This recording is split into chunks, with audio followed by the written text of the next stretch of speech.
Empire of Ashes, Episode 3, House of Knives, written by Mia.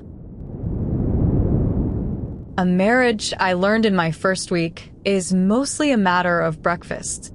You can learn more about a man across a breakfast table than across a bed, because at breakfast no one is performing. They are only tired and hungry and briefly, accidentally, themselves. Dario Marchetti took his at 7 alone, in a glass loggia that looked over the gardens, and on the third morning I came down and sat across from him without being invited, because I had decided that a frightened bride keeps to her rooms, and I was done being a frightened bride. He did not look up from his paper. "You're awake early." "I don't sleep well in new houses." "It isn't a new house. It's your house now." He turned a page. "That's the arrangement. Try to believe it. It'll make the staff less nervous." I pour my own coffee. The silent woman moved to do it for me, and I waved her off, and I saw Dario notice that, file it the way he filed everything. "Will it make you less nervous?" I said. Now he looked up, and the dark eyes had that bright, interested edge I was beginning to dread, because it was the look of a man enjoying himself, and a man who is enjoying himself is paying attention. "I'm not nervous, Lena. I'm careful." They're different things, though I'll grant you, they wear the same coat. He set the paper down. "Since you've decided we're talking, yes. There are rules. You'll want to know them, and I'd rather you heard them from me than learned them from Miko, who has a heavier hand." The rules were these, and he laid them out over the eggs like terms of trade, which I suppose they were. I could go anywhere in the public house and the gardens. I could spend what I liked. Accounts had been opened. I would appear when the family needed a wife appeared with dinners, certain masses, the opera box, and I would be charming, and I would be his. In return, I would not go into the private wing without him. I would not ask the men who worked for him what they did. And I would not, he said, in the same even voice he'd used for the eggs, ever lie to him about anything that mattered, because he would know, and the one thing this family did not survive twice was being made a fool of inside its own walls. "And what do I get," I said, "for all this obedience?" "Your father's company kept whole and clean under your name. The debt gone as though it never was. My protection, which in this city is not a small thing." He paused, and something moved behind his eyes that I could not read. "And my word that I will not touch you. Not until you ask. If you never ask, then never." He said it plainly, without heat, and went back to his paper, and left me sitting there with my careful hatred suddenly missing a stare where it expected one to be. "You don't ask about him," I said. "I had not planned to. It came out. My father. You arranged all of this.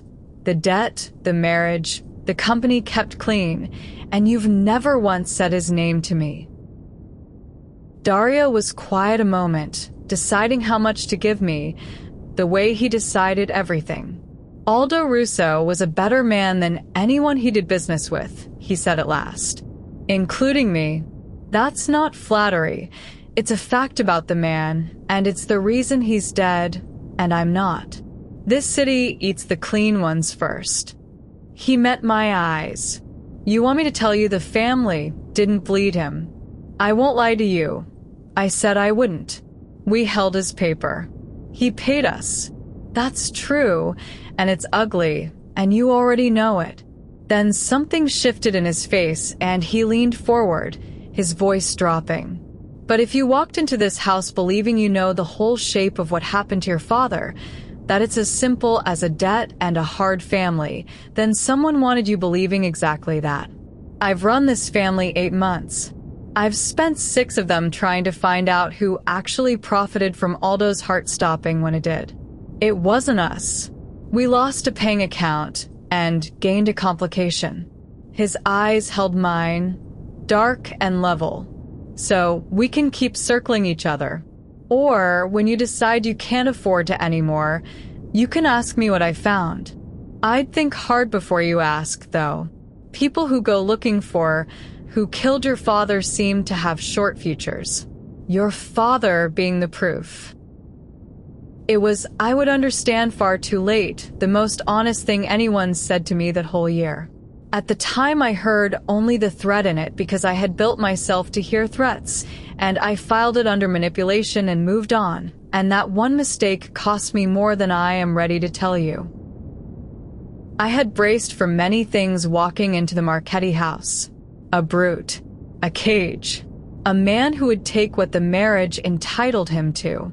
I had not braced for courtesy, and courtesy from a man you have sworn to destroy is the most disarming weapon there is, because it asks you, quietly, every day, are you sure? Are you sure I'm the thing you think I am? And I could not afford that question. So I drank my coffee, and I hated him a little harder to make up the difference. And I began, that same morning, to learn his house the way you learn an enemy's country, by walking it. It was a beautiful country, and a guarded one. I spent 3 days being a bride. I let the staff dress me and feed me, and I wandered the public rooms with the bored grace of a kept woman, and the whole time I was building a map. I learned that 2 guards stood at the mouth of the private corridor at all hours and changed at 6 and at midnight. I learned that the gardens had a gate to the service lane that was watched by a camera, but not a man between 2 and 4, when the day staff overlapped the night. I learned which maids gossiped and which were Nico's, and that the difference mattered. And I learned that Sophia, bored and sharp and lonely in a house full of men who treated her like an ornament, would tell me almost anything if I let her think it was her idea. "The old offices are through there," she said one afternoon when I'd steered us, idle and armless, to the end of a hall that happened to face the guarded corridor. Dario's study, the records room, all the dull important things. Papa kept everything in there. Dario keeps more. She made a face. He practically lives in that study now. Sleeps there half the week. Whatever's eating him, it lives in that room. Whatever's eating him. I filed it the way they all filed things in that house. The records room. Everything in there. "He works too hard," I said, in the voice of a concerned wife, and Sophia snorted, and I memorized the exact place the guard stood, and we walked on. Nico caught me on the 4th night. I had only meant to look. I told myself that after, that I had only walked to the mouth of the corridor in my nightdress to see, that I had no real plan, that I would have turned back. But I was 11 feet closer to that guarded door than a sleepwalking bride had any business being when the lights came up and Nico was simply there, the way he was always simply there, with his boxer's patience and his flat, cold eyes. Lost Mrs. Marchetti? Couldn't sleep. I let my voice go small and rattled, the frightened bride, summoned back into service. I was looking for Dario. They said he works late, I thought. He's not in there. Nico did not move. And if he were, you'd wait for him to come to you. That corridor isn't yours. He'll have told you that. He came a step closer and dropped his voice to something almost gentle, which was worse. I buried 3 men in my life who thought a pretty story would carry them through a locked door in this house. I like 2 of them. Do you understand what I'm telling you, or do you need me to be unkind about it? I understand. I hope so. He looked at me a long moment. You're clever. I can see it. It's in how still you hold yourself. Clever is useful in a wife. It's also the thing that gets clever people buried. Go to bed. I went. My heart was slamming and my hands were cold, And at the turn of the stair, I looked back and Nico was still standing at the mouth of the corridor, watching me go, a patient man guarding a patient door, and I understood that the study was a fortress, and I would never get into it the bride's way. I would need another road, and I did not have one yet. Dario found me an hour later on the dark loggia, where I had gone because my room felt too much like the cage it was. I heard him come and did not turn. He stood beside me at the rail, looking out at the black gardens, and for a while neither of us said anything. And the strange thing, the dangerous thing, was how little the silence needed filling. "Nico tells me you went walking," he said at last. "Nico tells you everything." "It's what I keep him for." A pause. "He frightened you." Yes. It was even true. Dario was quiet again.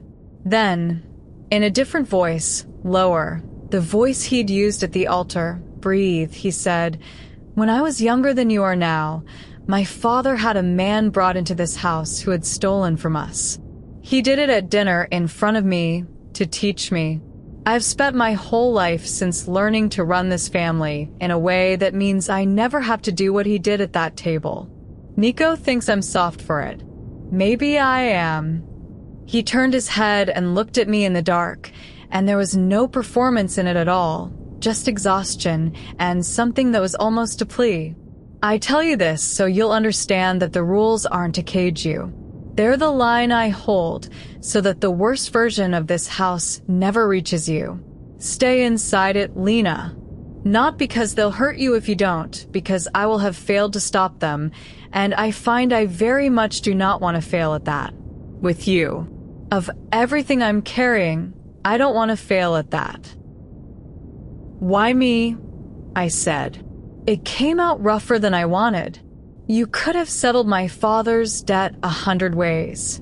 Taken the company. You didn't need a wife, and you certainly didn't need one who looks at you the way I do." "And how do you look at me?" "Like I'm counting your guards." The almost smile again there, and gone. "I know. I noticed the first night.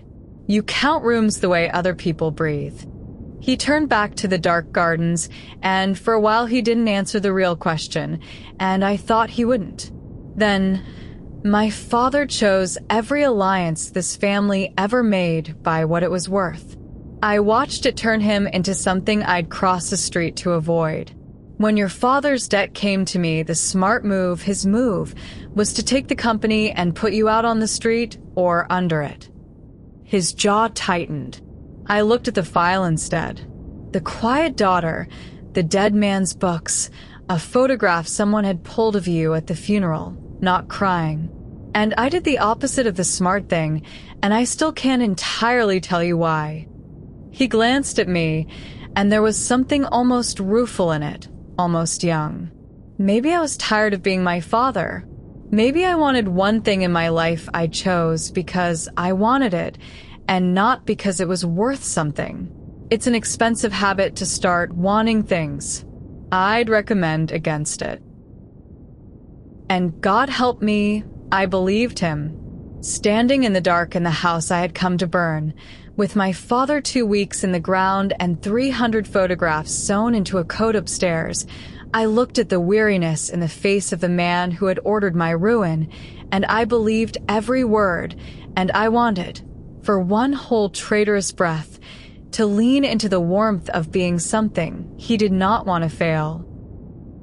Then I remembered the 6 lines, proof underlined twice, pressed so hard the pen tore through. "Good night, Dario," I said, and made myself walk away from the first kindness in 9 days back to my cage, where I lay awake until dawn doing the only thing that kept me whole, decoding line by line in my head the cipher my father died for. And near morning, the 4th of the 6 lines finally came clear. It was not a number. It was a name. And it was not a Marchetti name at all. It was the name of the man who had been my father's lawyer.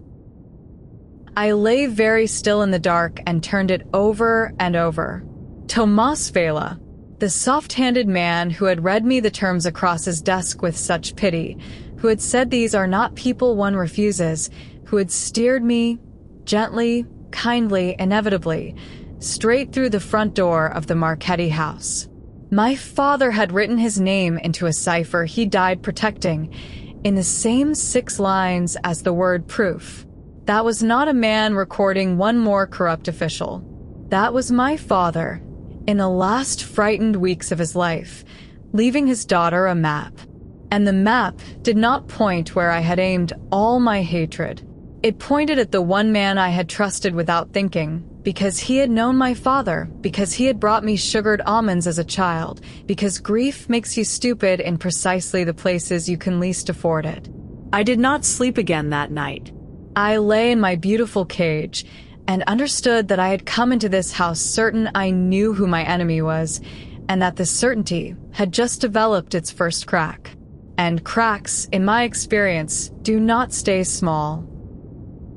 To be continued. That was episode 3 of Empire of Ashes. If this one has its hooks in you, the next episode is already waiting. Subscribe so you don't miss it. The complete book is on Amazon, and early episodes plus Dario POV bonus scenes are on my Patreon. Links are in the description. I've Mia. Thank you for listening.